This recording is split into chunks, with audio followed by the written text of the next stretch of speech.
I'm Austin, and this is Dungeons and Dracon Beams.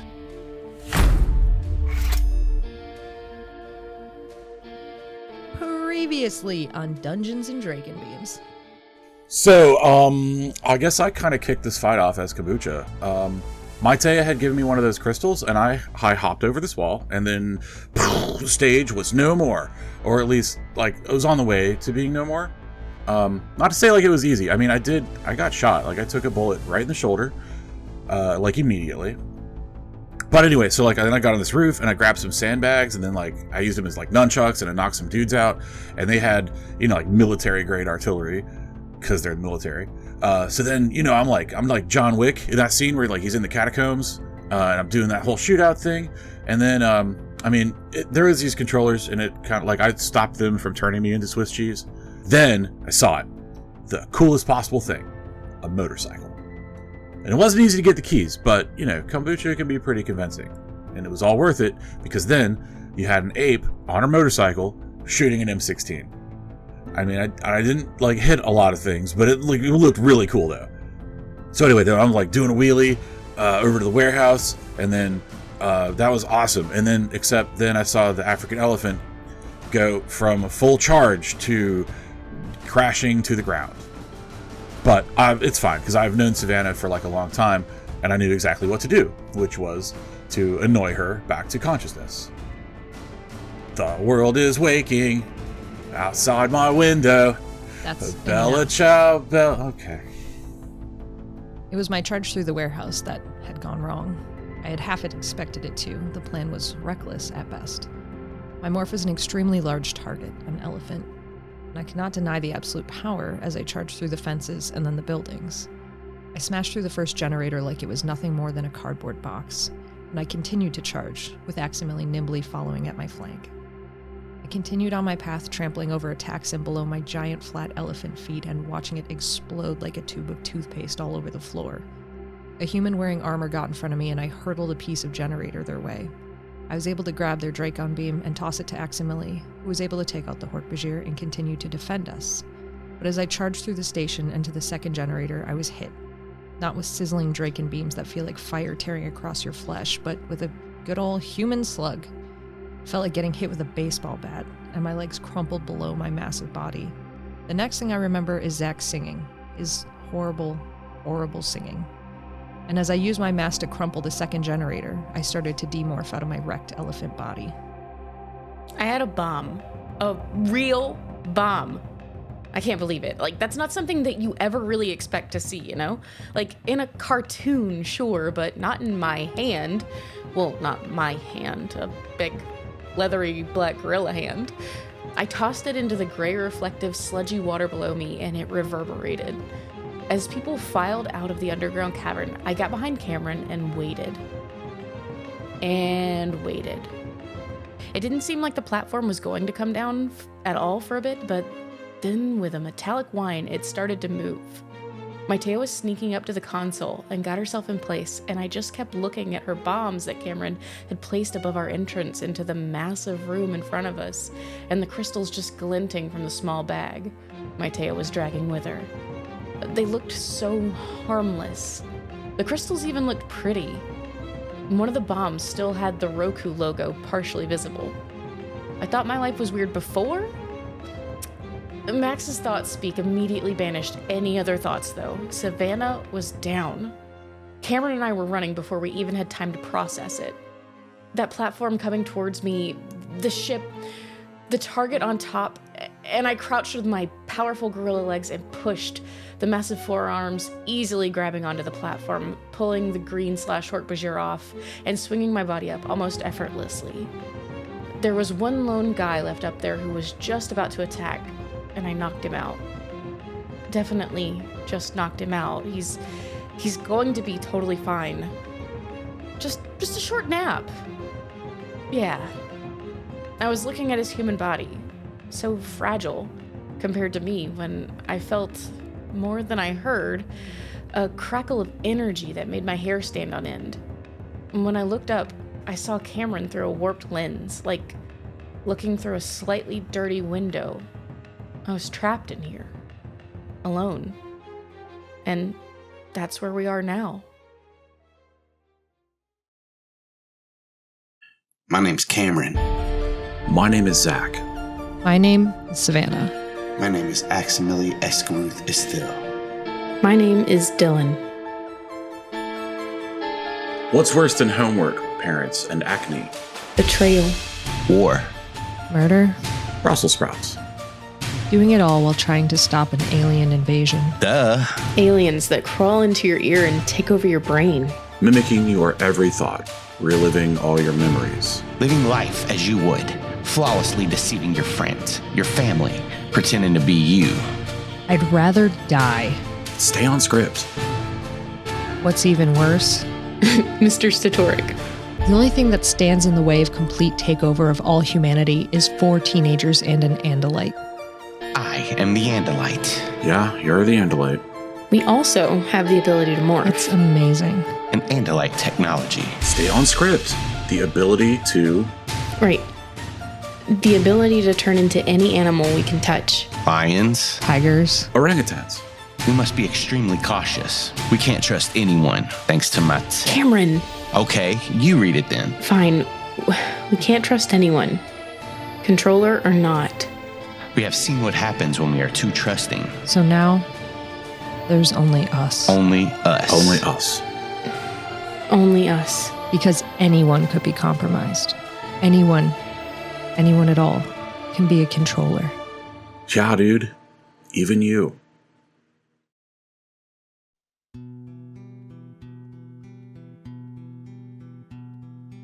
Dylan, this shield spreads out above you, encloses you into this area. The Hork-Bajir who you knocked off the platform, you can see is slowly starting to stand back up, and he looks up towards you. You hear thought speak from Mytaya. Dylan is trapped in the blast shield, Kamren. I am not sure if I can access the controls from here. I will begin to look now. No, Kamren responds. Get the doors locked down first. If there are any more controllers down here and they get in here with us, then it's game over. We have to shut them out first, then bring that thing down. Hold tight, Dylan. Can't do. And then she's going to start to climb on top of the ship. And as you climb up, we will go back into initiative. At the top of the round is Aximili. So back up top, Aximili squares off with a red sashed Hork-Bajir in front of him. And he's gonna attack, but as he does, he says, Prince Savannah, I will cover you. Zach, are you close? I'm close to Van, yeah. I am not far from her. We must ensure our prince's safety before we can do anything else. Of course. And Aximili will swing his tail blade over his head at this Hork-Bajir in front of him and miss. And then he scurries around to the other side and takes another attack with a critical hit, natural 20. Taking the Hork-Bajir out with just enough. And then with the rest of his movement, he'll move towards Savannah. And Savannah, you're up. Are we able to hear the thought speak? Mytaya, Kamren, and Dylan are all... Yes, but it is very faint. You heard enough to get the gist of the message. Maybe like the ends of a few words cut out. Okay, but we know that Dylan is trapped down there. Yeah, Mytaya did say she was trapped under a blast shield. She sure did. And then with the platform in front of us, like where the ship is going and everything, is that the floor is still open or like... Yes. Okay, cool. So I think at that point, Savannah will continue her demorph. I think she's going to try to push it and say, okay, Aximili, if you're going to cover me, then you can stay with me. But Zach, we gotta try to get down there. We gotta try to get Dylan out from under that blast shield while Mytaya is shutting the doors. Got it. I'll head down there. I know that we as players know that that's where they hit the button to do the blast shield. Was there any dialogue that would let us up top know, or only the kids down there? I don't think so. I think the only one that saw it was Dylan. Okay, then Savannah won't give Zach any additional direction other than get down there and get Dylan out. And what else are you doing? She is going to try to push her demorph, and specifically try to push size before any other features. All right, roll it up. Concentration check. Yep. Yeah, describe this part of your morph. Okay, she, the thing that she is concentrating on most, more than any other feature in her human body when she is picturing herself in her mind's eye to demorph, it is small, it is size. It is the times that Kamren has reached over her head to grab something, or the times that she's been talking to Dylan about how tall people are the worst. Like, it's everything is hyper-focused on, I am small, and I want to get as small as I can, as fast as I can. And that happens. You shrink lower and lower as this confined space of this blown out generator that you're in demorphing just gets bigger and bigger because you're getting smaller. Awesome. Next up is the Hork-Bajir, and you all can see now because this whole platform with the ship up on it is gone, so you can see everywhere in this room. There are 2 Hork-Bajir left, and they're moving towards this side of the platform, this side of the area. So one is here, getting closer to Savannah, and one is down at the very south. The one at the bottom has about 2 or 3, maybe even 4 rounds before he gets to anywhere near Aximili and Savannah. But the one up top is next round. He'll be right beside Savannah as he's next to the generator right now. He just doesn't see her. Down low, we have some Hork-Bajir. So the one in front of Kamren is now moved in within range of his Dracon Beam. So he will fire at the Dracon Beam, which means Kamren has to make a dex save. He fails, so that's going to be full damage. What in the fuck? Yeah, I know. Hey, you think I like that? Stop. Yeah, I do. Roll20s really fucking shows violence today. It shows violence. It was like, hey, what if the GM crit on every roll and you guys kind of sucked? What if you guys couldn't roll shit? What if you guys didn't play? What if we just played flip a coin where every time the GM wins and every time you guys lose? Roll20's like, yeah, yes and this one again, motherfucker. It's just trying to push improv further. That's the real agenda of Roll20. That Hork-Bajir will also move closer because he want to get everybody in his blast. And he's done. Next up is the Taxon, and while they move, well, it'll be Kamren next. So Kamren is just going to go ahead and go now since he's down here with this thing, and he's going to attack it. He's going to move forward and attack. First attack. Hits. Oh, not minimum damage. That's okay. That's all right. Second attack. Hit. So he bites into this Hork-Bajir and pulls it down to its knees and then smacks it in the head with its claw. But let's see if it stays up. It does. It's still up. Zach, you can go ahead and go while the Taxons move closer towards Aximili and Savannah. Can I see where the bug ship has gone down? Yes. So you are inside that building. There are now no walls. You just see 4 generators in each corner. Yeah. 2 generators, because 2 generators and 2 smoldering wrecks. Mm-hmm. How far down from the ground level is the top of the bug fighters' blast shield? As you're like moving in and you like look down, you can't get like an exact estimate. You know that the ground of the big area is 100 feet from the earth, like where you all are. So the blast shield looks maybe 30 to 40 feet is where the top of it is. I'm going to rev this motorcycle and do that cool thing where the back wheel spins and I go and I turn it 90 degrees, so I'm facing, and then I'm popping a wheelie as I take off. Okay, so to drive that good, do you have any like proficiency with any kind of vehicles or anything? No, I was really hoping that acrobatics was going to get me there. Or maybe you could make an argument for skateboard, some sort of skateboard expertise and judging distance and how physics is going to work on absorbing fall and stuff like that. It'll just be a dexterity check to drive it real good, and it's a very high DC. Fine. 11 is probably not high enough. You shoot off into this hole, down towards the blast shield. I don't think I have any, like...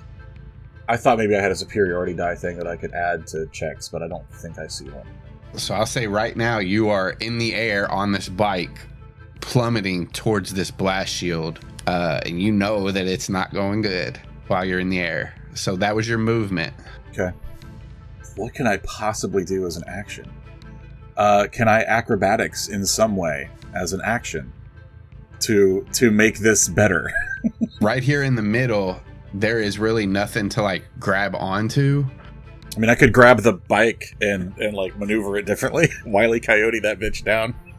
Yeah, you can try to do that. I would think that would be maybe an athletics check. I mean, the other option is me trying to shoot somebody in midair, which is stupid. So I don't need to do that. All right, I'm going to do everything I can to make this landing go well because I need to land on top of this. You can also try to jump away from it and like try to get to one of the sides or something, like the side walls or something like that. Is there stuff to grab onto in the side walls? I assumed they were sheer metal. It's rock. Oh, rock. And dirt and stuff like that. Are there roots sticking out or anything? Probably some. This thing looks like it was built pretty quick and it's not all the way finished yet. There's also a few wires and pipes that run through different places down here. All right. So I have rocketed off the side of this shit. I am halfway down and I'm going to abandon bike. I push off the bike and I'm pushing it down with my feet into the blast shield. Maybe it'll blow up the blast shield or something. And I'm pushing off towards the nearest wall, aiming for just all four limbs to hit so I can scrabble and maybe grab a root with any of my hand-like appendages. It'll be an athletics check.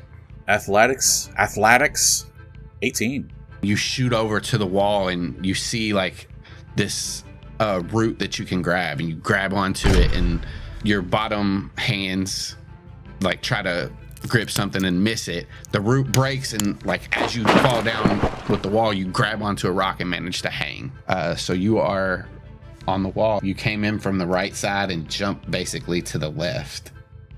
So did I abandon back to the right, or did I make it all the way across? There's no way I made it all the way across. Part of this wall is like sticking out where this above this observatory is. Like that part extends up a little ways, and that's where you grabbed onto. You had 100 feet of movement with that bike. You're like 10 feet above where these windows are. That's a great spot. The bike drops down, and Dylan, you look up and see the bike hit the blast shield, and it does not do anything to the blast shield. Just a little vroom, like where it hits, and then it slides down onto the ground. But to be clear, this is like a shitty bike, right? It's not a cool bike. It's a military grade camo. It looks pretty cool. No, man. It's not a Ducati. Yeah, it's not a Ducati. It's a Honda. Let's be honest. It's a Honda. I was worried it was going to be like a, cafe racer or something from the 50s. And Dylan, you're up. I see all this happen, and I see Zach, and I'm like, dude, sick. I know, right? Hey, all right, if you can get down just a little bit, those windows right below you, get in there. There's people in there, be careful. But that's where they did this. All right, no problem. Austin, I'm going to ask a question. The M16 that I had in my hand.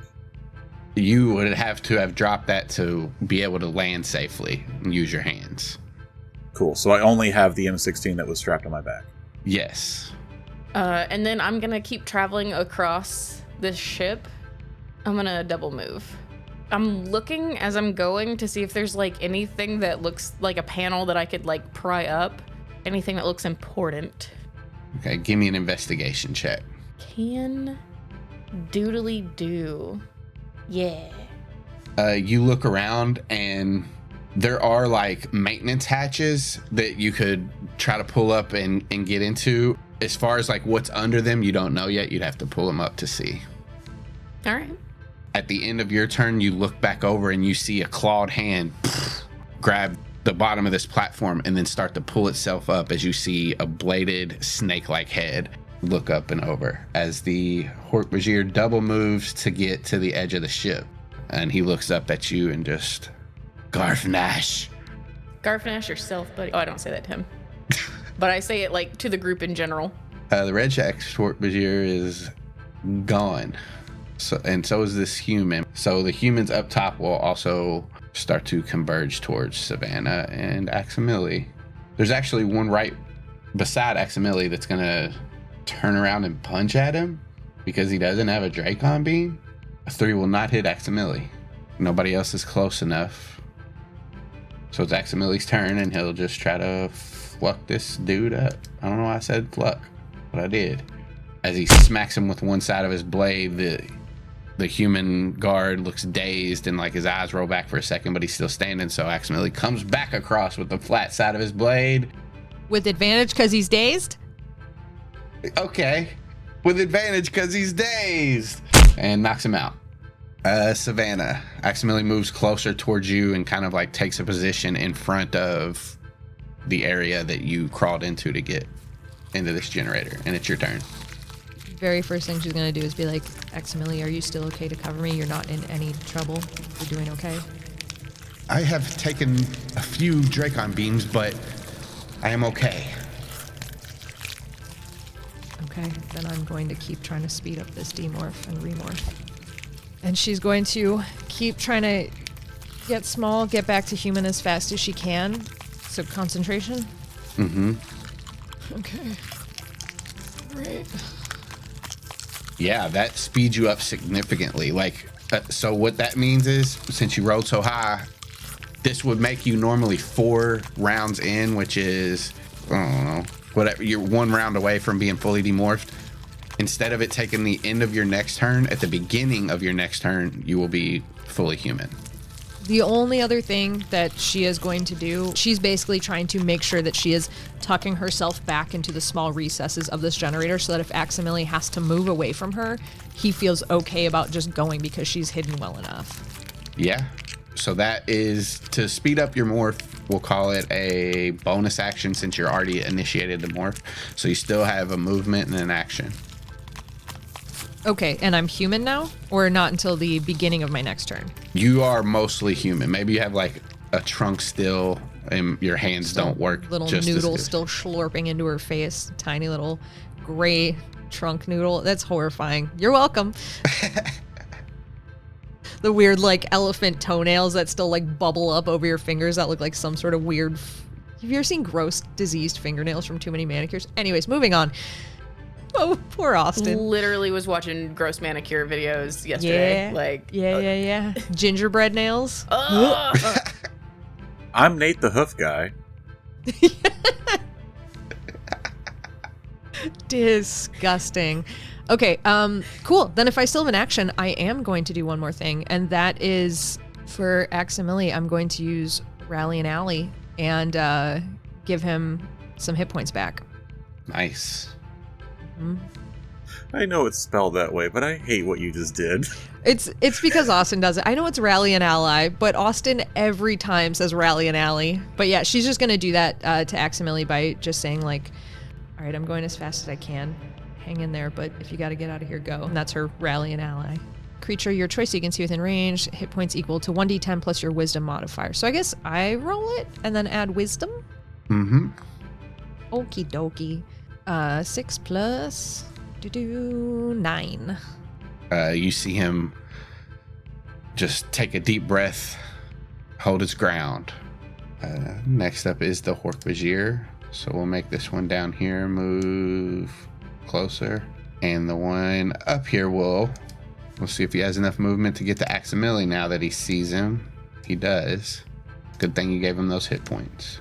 Because he'll get right here and... He's faced towards Aximili, so he does not see you yet. Savannah. Multi-attack. 2 claw attacks. First one. Misses. 22 hits for 8. Second claw attack. 7 misses. So as he comes up from behind Aximili, he scratches him in the back, and Aximili turns his stalk eyes to see him and bats his second attack away with his tail. Attacks and have moved. Kamren, up, he'll let out a roar and try to bite this Hork-Bajir in front of him. He misses. The Hork-Bajir manages to get his Dracon Beam in between Kamren's teeth as Kamren then takes a claw attack at him. Oh, I don't think that'll hit either. It misses too. So while he's got this Dracon Beam in Kamren's mouth, Kamren swings his big polar bear paw and the Hork-Bajir ducks underneath it. Zach. Okay, so how far above one of these observation windows am I? About 10 feet. I'm going to go ahead and move the M16 off my back into one of my feet hands. Just gonna climb on down and drop below the top of the window and look in there. You see two humans look up at you. One of them kind of has like a lab coat on, and a Hork-Bajir looks at you as well. Okay. Does it look like regular glass? It looks pretty thick. Doesn't look like a force field. It's not glowing. No, it's not glowing or anything. I'm gonna just look in there and then with my feet pick the gun up and shoot at the window. Try to break it. All right, so just roll a dexterity. You're not proficient in guns, right? No. Yeah, so you just don't. It's a dexterity check. Okay. That's fucking hysterical. Yeah. That's absolutely... I want everyone at home to know that I rolled a 2 and a 1. The 1 doesn't count. Yeah, the 1 doesn't count. So the DC for like a regular door is 5. I'm going to say that the DC for glass is 3. So you still hit it, but these bullets, they don't break through it. They just like put these little dents in it. Like, you know, when a window starts to crack just a little bit. Yeah, so it just, you think that if you shot it again, it might do some, like you might be able to get through, but this first round didn't get through. It's reinforced. Have I been able to overhear Savannah and Axe's thought speak? That's if she was projecting it. I think she would have opened that up in case, asking if he was good, in case he said no, because that is like a thing that everybody would know. But when she used the rally an ally, that would be private thought speak to him. Okay, so do you think, Austin, that I can hear them from where I'm at? Yeah. And do I think that Savannah could hear me? It would be faint. With my linguist feat, do I know enough Garfnash to tell these Yeerks to hit the button to lower the blast shield? Let's go ahead and make a check for this. So we'll give you a little, so make an intelligence check. Okay. And I'll say if you pass it, we'll say a 13 or higher, you have picked up a little bit from the Hork-Bajir Chronicles story that was told to you. Intelligence, I'm going to use Zach's intelligence, which is a little bit higher than the orangutan's. I don't. It's an 8. Roll20 is really just giving me 1s and 2s and 4s and 5s. That's really cool. I'm still going to yell at Savannah. Hey, are we still radio silence with these guys? Like, could I just ask them to lower the blast shield, or is that a bad call? Ooh, good question. Because a lot of our plans still hinge on them. So then I think she's just going to really quick go, Aximili, feed him the line. Lower the blast shield or perish. Okay. I'm going to direct this at the 2 controllers. There's a human and a Hork-Bajir? That's all that's in there? 2 humans and a Hork-Bajir. Oh, sorry, 2 humans and a Hork-Bajir. Sitting in a tree. I'm going to... and they're poly. Oh my god, they're roommates. They're fully rendered. Listen, listen. That's good. That's a good joke. That's a good joke. The joke was good, but that's not where my brain went first. Nope. Lower the blast shield or perish. They look. Give me an intimidation. I don't get a performance check. I mean, I think they believe you're an Andalite. Okay. Yeah, but did you hear the voice? No, that was good. Good roleplay. That's Axe. Thanks. Yes, and It's almost as good as when you drank the coffee that one time. listen, a lot of Zach's activities do seem like I'm just checking out of the improv, but he's also just checking out of the action. Zach takes a nap. That's that's what he's doing anyway. Damn, I wish I had advantage. It's a 22. The human, like, instinctively, their hand goes towards the button, but the Hork-Bajir grabs it with their claw.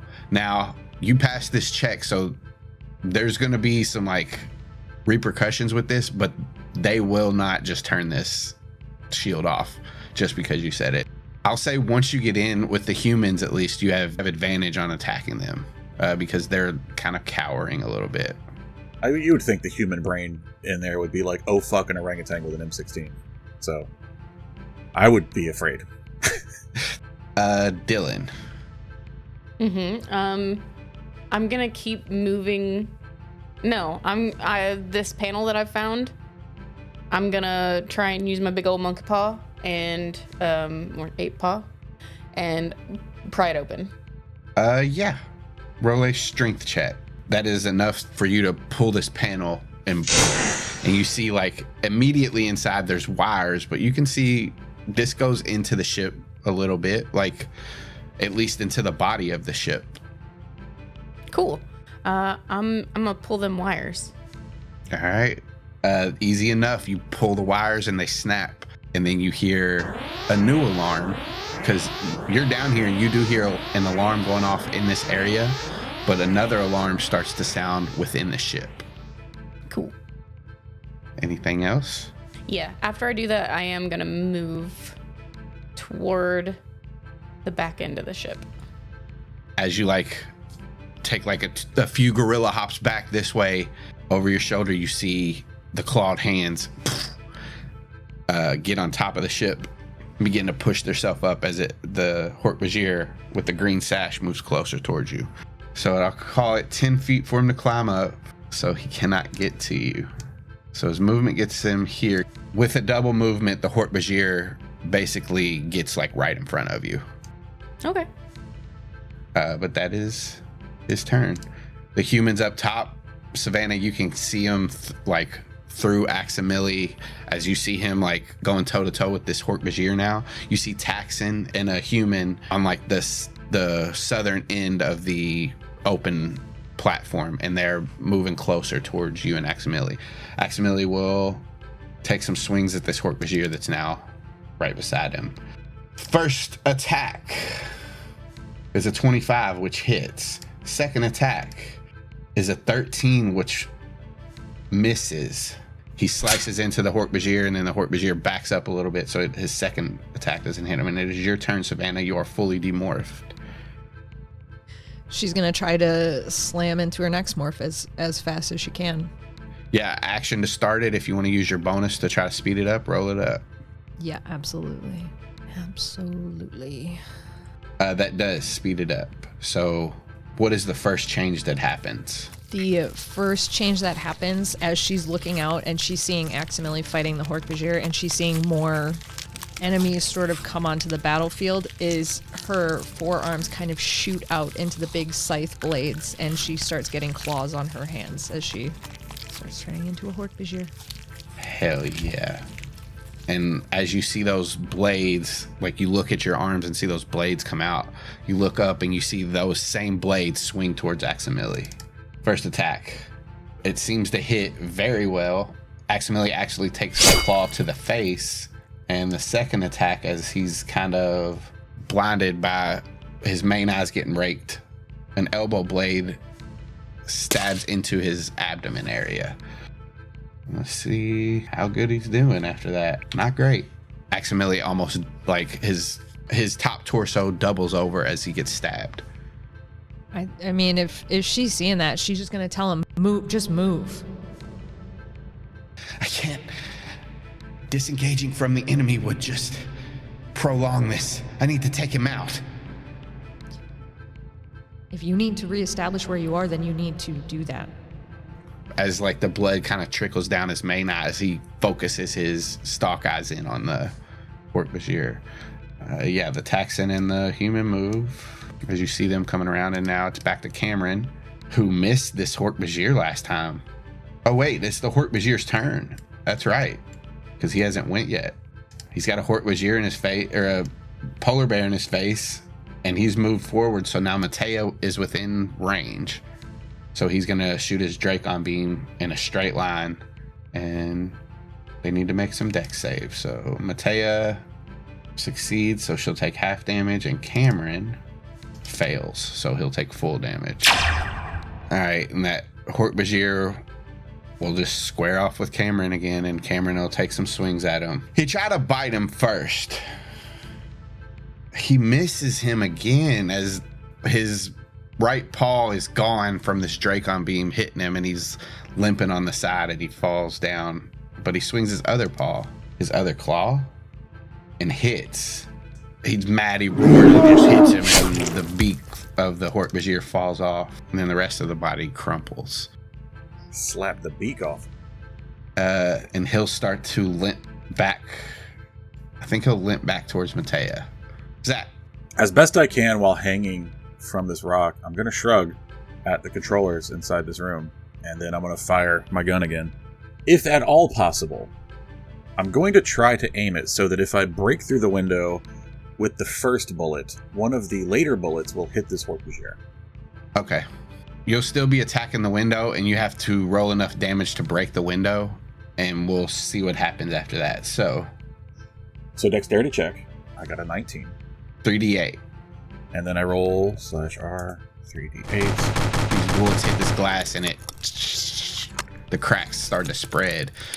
All right, well, I have extra attack, and I should have used it last time. As you shoot this first shot, you do see the Hork-Bajir reach down and pull out a Dracon Beam. You still have your extra attack. 18. Hit. So whatever, you have 2 more damage you need to do, or 3 more damage you need to do. The rest of it, that will hit the Hork-Bajir, so 16 damage to the Hork-Bajir. I'm going to yell at Aximili. I need to tell them you don't want to end up like him. How would I say that? Tell them that they will all meet the same fate if they don't listen to you. Okay. And then at these 2 human controllers that are still in the room. You will meet the same fate if you do not listen to me. All right, roll an intimidation check. And this will be whether they're going to attack you or do something else to try to prevent you from hurting They them. were already scared. Is this an advantage? I'll because give you they're already scared. an advantage, yes. All right. Fucking 18. They look panic, and they both look to each other and look to the Hork-Bajir, who's like now like pointing the Dracon Beam at you with one arm, but like holding his chest to try to stop bleeding from the second one. I thought he died. I hit him with 17. I will say this one looks a little bit more hardier than the other ones. Not as hardy as those red sashed or green sashed Hork-Bajirs that you've seen. What color is his sash? He has no sash. Ooh, a rare sashless Hork-Bajir. Anything else? Movement? If the window's broken, I'm going to... Oh, you know what? I think I'm probably better where I'm at. I was going to move, but... No, I'm good. All right. Dylan, you have a Hork-Bajir right in your face. Yeah. So what I'm gonna do, Dylan is gonna thought speak to the room at large, just friends, just the party, and say, hey, have you guys ever seen Mission Impossible Fallout? And then cock her arms like Henry Cavill does in that bathroom scene, and is going to go ahead and try and hit this guy. An 11. I don't think Did the cocking the fist give me advantage? No, it didn't. This Hork-Bajir looks pretty nimble, and as you swing your first fist, he just dodges to the right. Hang on, he dodges to the right. Cool. I like that. Awesome, fantastic. Let me look at something really quickly. I don't know if we're allowed this yet, but in my fantasy land of D&D, I like to imagine that when Dylan said that, she just felt the faint confusion from Savannah through like the thought speak emotion of just slight confusion. Have you guys ever seen this movie? Huh? What? All right. Yeah, and then I'm gonna go ahead and make my second attack. He's got you figured out as he dodges the other way from the second hit. Well, fuck this guy. She's gonna think to everybody, it doesn't do anything for you. It doesn't help. Just in case anybody was wondering. And I'm going to attempt to grapple him. It's a opposed athletics or acrobatics check. Yeah, so let's do... I'm just going to use monkey strength. God. Yeah, you try to like reach out to like pull him into your grip, and he just kind of jumps and puts like a hand on your head as he jumps and just clears your arms. Okay. This guy came for fucking business. And as he like squares up against you, everybody hears, "I've been locked out. I must try to re-access the terminal." Mytaya failed her check that I didn't give her last turn, so her turn is coming up. So when she goes quick, audience, don't at me. Next up right now is this green sashed Hork-Bajir. As he lands, he's gonna take a claw attack on you, Dylan. A 21 to hit. Yeah. And it's only 8. But as like that claw comes down as like in like your lower jaw, it hits you, your eyes closed for just a second. As you open them, you see a tail blade shooting towards your face. Does a 13 hit? Yes. All right, so it slams right into your nose for 8 more slashing. And as you like, your head bobbles back from that and you regain some sense of a dazed kind of stance here, another claw swings at you for 15 as it goes to the other side of your face for 7 piercing. Cool. That sucks. But that is its turn. And Mytaya will try to get back in to lock the doors as she starts going to work on this terminal. That'll do it. So she's in, and yeah, she has access to the terminals. And the first thing she does is lock the doors to this area. So that's done. I have secured this room. I will begin working on the blast shield now. Next up is the humans. The ones in the observatory place up here that you're looking at, Zach, one of them scrambles away from the computer seeing you there and starts to head this way. They will move through a stairwell that you see over here in the top left of this room. This human starts to move down that stairwell. This one will hurriedly like lean into the Hork-Bajir, but start to like try to access this terminal real quick to divert people into here. I'll give him disadvantage on his check, which canceled out a natural 20, so a 6. And you see like as she scrambles to type on this computer, you see like access denied come up on the screen. The humans up top, Savannah, you will see them, one of them come around the corner of this platform now, and pull out a sidearm, a pistol, and try to shoot Aximili. I think it has disadvantage because it's so far away. A 14 will hit. 7 piercing damage to Aximili. That drops him. You see Aximili take a gunshot and drop to the ground. Aximili's up. He needs to roll a death save. He succeeds. Savannah's up. Can I use Rally an Ally with him again? I can use it a number of times equal to my wisdom modifier, so I still have 2 more uses of it. So good? Okay. So she's absolutely going to be thought speaking to him. Get up, get out of here, preserve yourself. That's an order. And then she's going to use Rally an Ally, and it's going to be this plus 3, 8. And you see, like, as soon as he drops and you say that into his head, his eyes blink back open. First his main eyes with blood in them, and then one of his stalk eyes, and then the other. Yes, Prince Savannah. Anything else? She wants to push her morph, but I think that was the action, so I think there's nothing else she can do other than taking her round of morphing. Rally an ally is an action.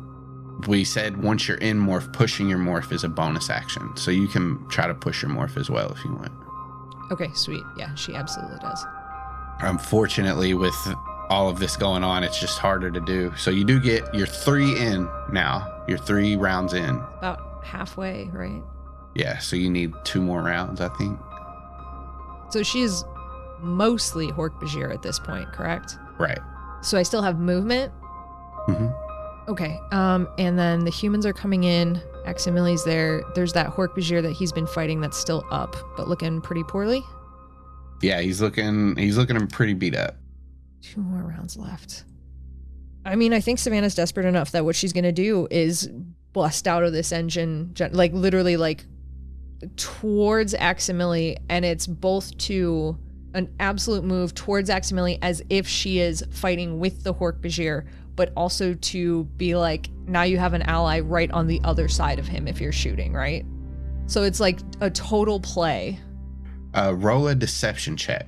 Why? Haven't I rolled enough? You'll be rolling this whole game. Yeah. Let me give him a insight check. Fucking Natural Jesus 20. God. So he sees like your mouth still turning into a beak, and he knows that you're an Andalite. Or what? What? An Andalite doesn't have a mouth that turns into another mouth. So he does look a little confused, but he's aware of what you are. He will turn though to you and attack. Yeah. Either way, it's working in some capacity to get the heat off Axe. So first attack is an 11 to hit. Ooh, great question. Suck it, nerd. Suck it, nerd. Okay. What about a 15? It meets. Which it beats. So you'll take 7 as his first claw misses you, but his second finds purchase. And this Hork-Bajir down at the bottom jumps over the corner of this pit and lands here, and then moves a little bit forward. But the humans and Taxons aren't that fast, so they get there. Kamren's up. He's going to finish making the way to, as far as he can, to Mytaya and say, "Where are the crystals?" And she like nods down to a bag that's on the ground. Zach, there's a Hork-Bajir in front of you pointing a Dracon beam at you, and as like your vision kind of tunnels to the barrel of the Dracon beam, roll a dexterity save. Okay. 11. That beats. As you take half damage. 4. I'll say that wasn't hard enough to knock you off or anything. So you, like, it singes your side as you hang on with one arm. Cool. So I didn't like that. I shoot him with my gun. 18. 18 hits. So it's 3d8. 11. Yeah, he's riddled with bullets, but he's still standing. Where is this button? You see a console with a bunch of buttons on it. Okay, there's not an obvious big red button. There is, but who knows what that does. Okay. I'm trying Sometimes when the GM puts a big red button in front of you, you just gotta slam it. Oh, I'm gonna. That'll be what I do. But I still want this controller to do it. And I feel like if I get rid of the Hork-Bajir, the controller will do it. I'm gonna attack again. If I were to swing the rifle at the Hork-Bajir, I would get to use my bruiser thing and Savage Attacker, which lets me roll higher damage. Yeah. And it's an improvised weapon. You would need to move at least 18 feet, but yeah. Which I can do. Am I going to pass? I'll pass the human controller when I do that. He won't get an opportunity attack because you'll still be in his range. So I'm going to jump in there and swing the rifle at him, using the butt of it as club, so that makes it an improvised weapon. So now I'm proficient with that. And I'm not just trying to game the system, I'm also, when I move, trying to step on the big red button to do both things. I'm going to say because of the importance of it, it'll be an action to do that, so you won't be able to do it this round. Yeah. They're also trying to prevent you, like, if you get close enough to the computer. Okay, so that's, I'll have to, like, fight a dude. So it's a 10. Well, A 10, like, as you swing the gun in, he just grabs it in the air and pushes you back, and you kind of, like, swing back out the window, but back in. And I think that's it. Your bonus action? Do you have anything? So I'm just going to try to give Dylan some bonus points. Some temporary bonus points. What do you say to her? I'm coming your way in a minute, Dylan. I just got to handle some stuff over here. You get 6 more temporary bonus points. All right. With that, Dylan, you're up. I'm going to disengage. And I'm going to head toward the edge of the ship. Anything for a bonus? Yeah, sure. Absolutely. Where I am right now, I'm going to look for some sort of nice little crack or crevice that looks like it could maybe harbor a crystal. Easy enough. There is. a place there. Yeah, I'm gonna wedge that in there very carefully, trying not to break it with my body. Okay. You got it locked into this crevice here. Sweet. Just as you finish lodging it in, you hear from behind you as the Hork-Bajir comes up and swings a claw. I guess you hear Garfnash. Makes sense. 15 to hit. Cool. I want him to re-roll that. Nice. Is that luck? Yeah. 22. I'll take the lower one. 7 piercing. I fall backward off the edge of the ship. All right, yeah. You guys notice Dylan drop right here as the Hork-Bajir looks around. Wait, did that kill you? I'm down. Or was that even with the 6 bonus points it just gave you? Yeah, that was exactly 7. You had I one? Had exactly 7. Fuck, man.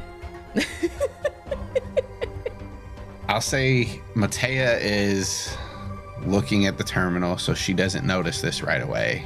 Kamren is leaning down to pick up the bag with his mouth, so he doesn't notice it either. But Mytaya will try to hack into the system, so she needs to get into the system, like the deeper security stuff, find where she can turn the shield down, and then turn the shield down. So she needs to do 3 things, and she can use her action or bonus action to do each one. So her first one, she's gonna have to get into the right system, and this is a pretty high check. She's gonna need a 17. So she does. Her second, she tries it again.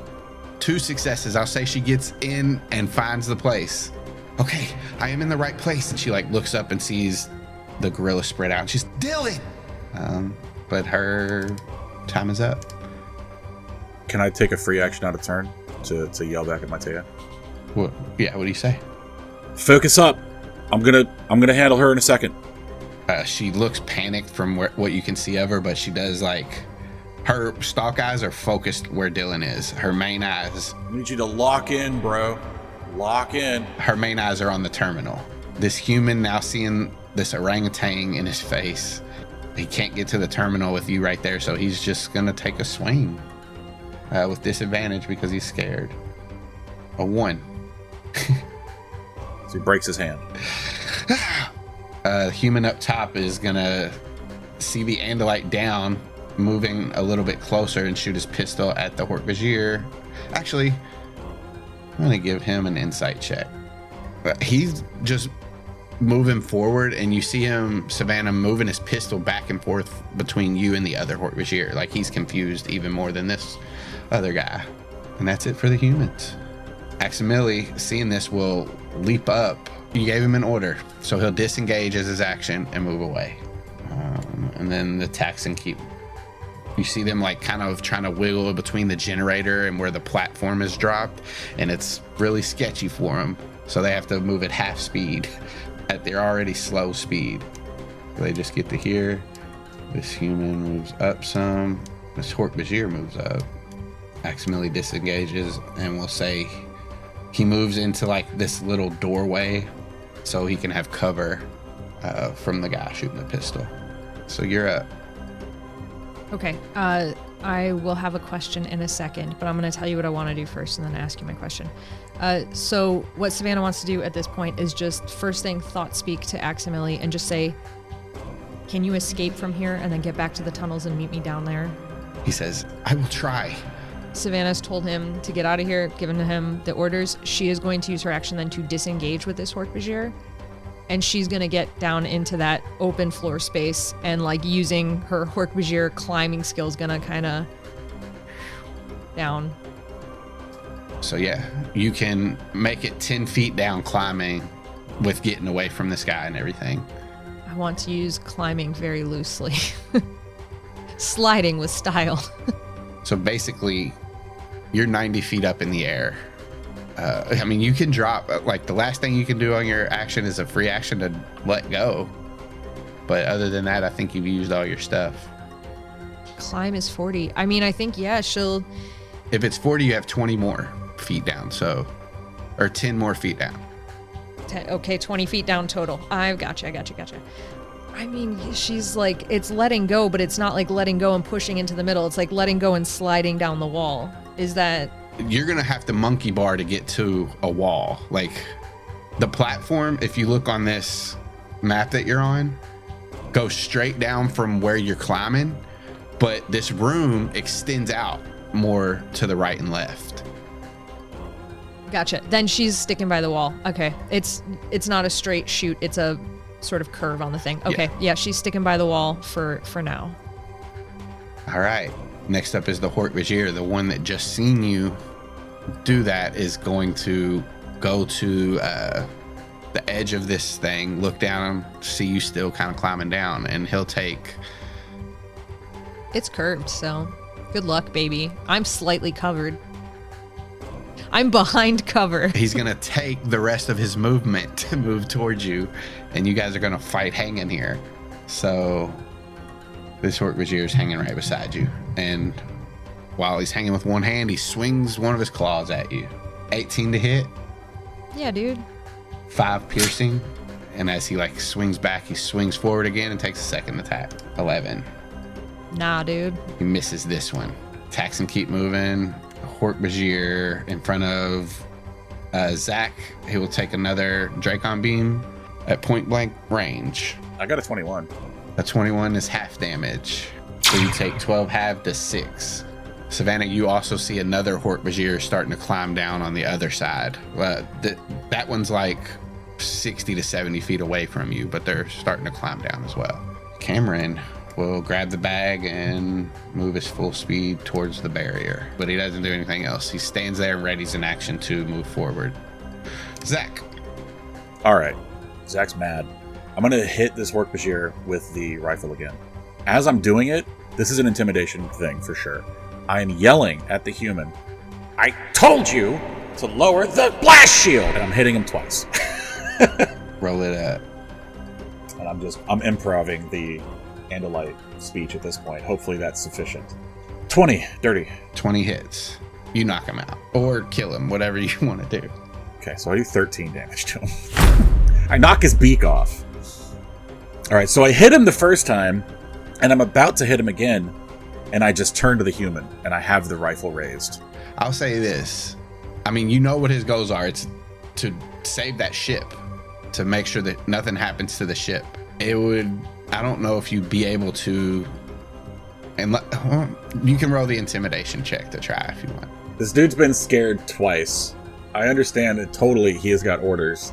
Yeerks are pieces of shit, though. And they will save their own skin. So that's where I'm trying to... Okay, I'm going to do it again. I'm going to use Commanding Presence this time as well. This is me trying to scare him. When you make a Charisma, Intimidation, or Performance or Persuasion check, you can expend one superiority die and add the superiority die to the ability check. Okay, cool. It's a nat 20. But add another d6, or d8 rather. Do you want to roll that? I mean, I can. Yeah, go ahead and roll it, because I'm going to make him roll a save. It's a 6. So it's a nat 26 on a d20. Well, that would be a 32. Technically. He nat 1. He points to the button and he says, "It's that one. Please don't kill me. Don't kill me," as he backs away. Does he at least shit his pants? He does shit his pants. Let me ask this question. Is it a big red button? Yeah. So, all I need to do is hit it. Yeah, you have a movement and a bonus action left. Cool. Then I'm going to use my bonus to rally Dylan again. Okay. And I'm going to yell, "I know which button it is. I'm almost there." Fuck, it's only a 5. I'm so sorry. I mean, it's enough to wake me up before you go. Or up inside, whichever you want. Dylan's up. I would like to look around me on the ground for any sort of like wrench, anything like that. Oil rock? can, A rock? a rock that has fallen onto this platform. Roll a perception check. You do see that there are some tools here. There's some tools that they use to work on the ships and stuff. I'm gonna grab one of those. let's see. Yeah, I'm gonna grab one of those and move to the edge of the platform. So that is your movement. Mm-hmm. You still got an action and a bonus. Mm-hmm. I'm gonna hold my action. Okay. Now. Any certain trigger, or you just? Can I have 2 triggers? Is that possible? Because like, if this Hork-Bajir comes down at me, I want to hit him. But if the blast shield goes down, I want to throw this tool. Yeah. So are you readying it? So as far as the hit goes, do you want to throw it at him because he is moving towards you on his turn, or you want to wait till he gets within melee? I'm not throwing the tool at him. I'm gonna hit him with myself. Okay. All right. So it's his turn, and he will move towards you. So once he gets there, make your swing. 24 hits. Sweet. For 9 bludgeoning. Second attack, 18 hits for 6 more. Like he jumps towards you, and you just put a little 2-piece in his face real quick as he swings his claws at you. And I think to everybody, hey guys, don't cock your arms. Works better. Don't what, my arms? That's a natural 20. Oh, I bet he's gonna get everything he wants. Wouldn't that be nice if you get to Wouldn't do that be everything nice if you you could want? just get to do everything you wanted? Hang on. Is a different turn. So what I'm gonna do is I believe that I am going to roll for him. Yeah, I'm gonna roll for him. All right. So you let me just that would be what? I just roll a 20. That's it. I just roll a d20. There you go. You can have that. That's a 14 versus your AC. Ah, fuck. Well, at least it's not a nat 20. Yeah. So a d4 plus 3. Less damage. Nice. Okay. Still up. 5, and then a second claw attack. Shit. A 9 to hit. Nope. Suck it. Suck it, nerd. He swings his tail around for his last attack. Natural 1. His tail falls off. He stabs himself. It hits into the side of this platform, and he just pulls it free and looks at you just menacingly. I thought for sure it was gonna stick there in a very plot devicey kind of way. Mateo, make a check. I've not been able to drop the blast shield. I will try one more time. I've got it. I'm locked out. I do not believe that we can bring it down from here. Yeah, I've got it. It's fine. And Matea's turn is over. Aximili takes one last look at Savannah, or where Savannah was, and runs. He's out of the fight. For now. That's a fan art. I want that fan art. I want Axe looking sad and running away more than anything. Oh, I'll be back. No, I know. It's just so moving. It's an emotional piece. I'm excited about it. Okay, Austin. I'm pretty high up there, but I have like a bird's eye view of the cavern. Mm-hmm. I want to use rally the troops. That's going to be her action. She's just going to try to thought speak to everybody on the team and just say, we got to get this and we got to get out of here. And like, that's going to be her like call to action to get everybody to do this. So she's going to roll. Please don't fuck up. Don't fuck up. Don't. So everybody gets 11 hit points. Thank you. Am I one of the creatures? Can I do it to me? I have up to 6. Yeah. And I too will be a creature that I rally. It's just thoughts speak to me. Come on, do better. Anything else? I don't know that I can do much else. Right? Because that's an action, correct? I guess just keep moving. All right, so there is a Hork-Bajir right beside you. If you move, you'll take an opportunity attack. Yeah, fine. I'll stay, I guess. I mean, he's also going to attack you on his turn anyway. Yeah, but I could take 2 attacks then, correct? Instead of just the one on his turn? Because he'd get the opportunity and then he'd get the one on his turn? Yeah. Yeah, so... His turn. First attack. The claw for 18 to hit. Yep. 5 piercing and second attack. 12 to hit. Nada. So he misses the second attack. Is there any other regular Hork-Bajir? There's the one that's up top that's climbing down. So he's way down here. Hork-Bajir done. Taxon can't do anything. They're up top and they're not coming down. Kamren, ready in it, his stuff still. Zach, the human that's in here, takes the rest of his turn to move away from you. All right, and I hit him. All right, roll it up. Do you know how lucky Austin is that like we don't like live in the same place? Because he'd be like, "Oh, can No. you grab me that thing?" And I'd be like, "Mechanics, sorry." Mechanics. I don't have any more action. Can you roll for it? Can you Roll a for it? persuade. Hey, hand me the remote. Oh, I'm sorry, you just don't have enough to do that. You nat one. I'm actually gonna throw it at your face. That's a nat 20 again. So roll 20 has finally done everything I wanted it to do. Tell me that this puts his face into the button in a way that presses it. The whole blast shield just disappears. That will trigger Cameron's held action. So Kamren will move forward, 20 to get there, 10 to climb up. So he is right in the face with this Hork-Bajir. And as his mouth opens and roars, over here, as he's like hanging off, you see there's a strap on his bottom chin and there's a bag hanging, Dylan. And he'll attack. So he bites at this Hork-Bajir and you see the bag swing as he does it for 21 to hit, 10 piercing. And as he like gets his back foot up on this platform, he swings with his claw as he like is off balance for just a second.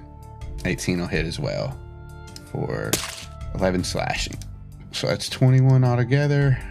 This Hork-Bajir is bleeding this green and reddish liquids out of his body, but he's still up. Zach. I move 40 feet. I'm gonna use my action to dash. Difficult terrain does not affect me, if that matters at all. How high off the ground is this? 25 feet. Okay. I have a climb speed of 30. Does that help? It's actually 40 now because of mobile. You get down there and have 15 feet left. You get to the bottom. Dash is 40, yeah. And I'm going to use inspiration and give Dylan inspiration, which is a D10. You get a D10. Dylan. She's gonna think to the guys on the platform, "We ready for a big boom?" Yes, do it. Yep. And she's gonna throw the tool. Roll a dexterity check. Your tool slow motion flips end over end and hits directly on this crystal.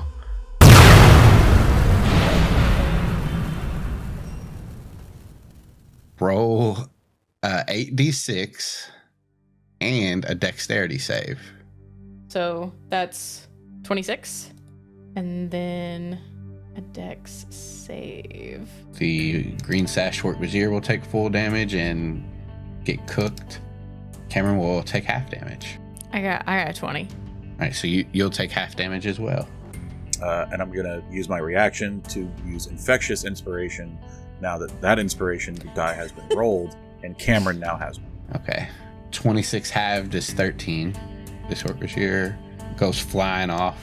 I'm going to say that Kamren used his body to shield the rest of the crystals. He does fall off the platform and down to the ground. He doesn't take any extra damage, but he's not up there. That was your action. Then I'm gonna move to the back of the ship. All right. You see as like the smoke's starting to clear, there's this big dent in the side of it. You haven't busted all the way through yet, but it did some pretty hefty damage to this thing. Shit. Okay. Anything else? Yeah, I'm gonna think, I didn't get through. You hear, fuck, I got some more crystals. 1 second. I will assist as well, now that the blast shield is down. She gets to Kamren and takes the crystals from him and springs up to try to get up onto this platform. So she'll need to make an athletics check, because she can't really climb well. I'll say that's good enough for her to get to just to climb up to use the rest of her movement. So she did dash to get here, but she has the crystals in her hand. Could I have used the rest of my movement to move back to the edge? Yes. Okay, sweet. So I'm back there next to her. Humans scramble around in places that you can't see them. Except this one, Zach, down here, as you see this guy's moving towards you on the platform. Okay. He was a little sleeper cell. He uses his full movement, though. That's a powerful Yeerk, getting a human to run at a monkey with a gun that was just at an He explosion. also has a Dracon Beam. Nice Yeerk. That's Mytaya, human, Savannah. Savannah is going to give everything she can, movement, action, bonus action, whatever she can throw at it, to just slice across that Hork-Bajir's arms while he's hanging there. As you're looking at him, you see that his, like, the tendons in his arms are showing, and he has a slash across his chest. Aximili did some damage to him. Of course he did. He's good at what he does, and he's a great member of the team. 23 hits.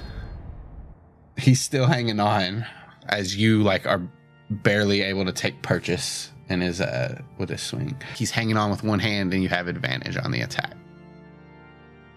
Okay.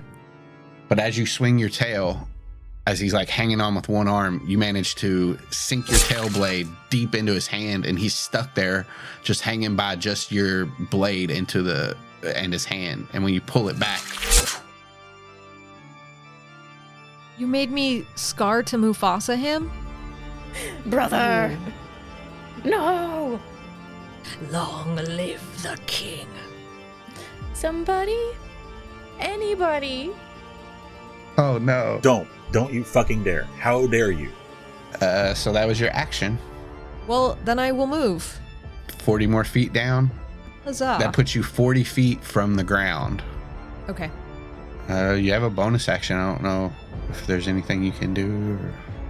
Yeah, I think I'm gonna have to leave it at that unless I can use like my final rally and ally as a bonus.